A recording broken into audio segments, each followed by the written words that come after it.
Posible ipa-deport ang dating head coach ng Ateneo Blue Eagles na si Tab Baldwin kung mapatunayang iligal ang pagtatrabaho niya sa Pilipinas matapos lumabas na wala siyang alien employment permit.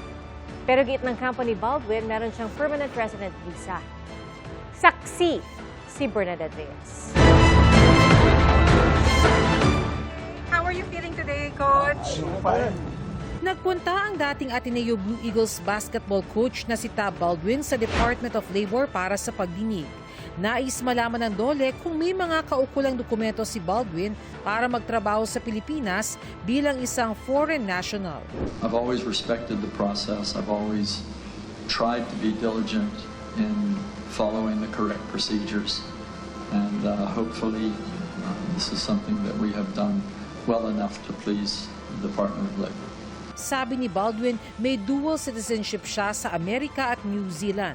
Sa ilalim ng Labor Code, kailangan ng isang dayuhan ng alien employment permit para makapagtrabaho sa Pilipinas. The records of the Department of Labor and Employment reflects that he has neither applied for an alien employment permit or an AEP, nor has he filed an application for exemption or exclusion. We take the position that the alien employment permit is not a requirement strictly applicable to our client in light of his permanent resident visa.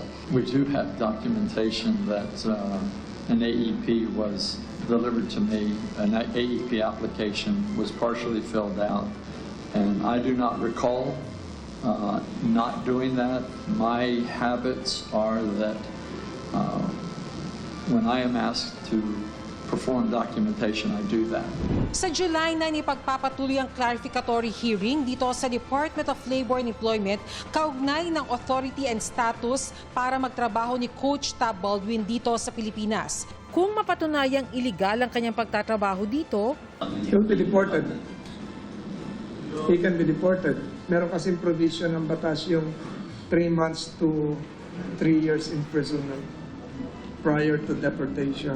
Under existing issuances, a permanent resident is a ground for exemption. He can apply for a certificate of exemption. matatandaang nagbitiw bilang head coach si Baldwin kasunod ng pagpanaw ng dalawang Ateneo basketball players sa kanilang team building sa Aurora. Kanina, dumating sa Maynila ang pamilya ng nasawing Ateneo athlete na si Rene Baterbonia. Inaasang haharap sila sa CIDG bukas.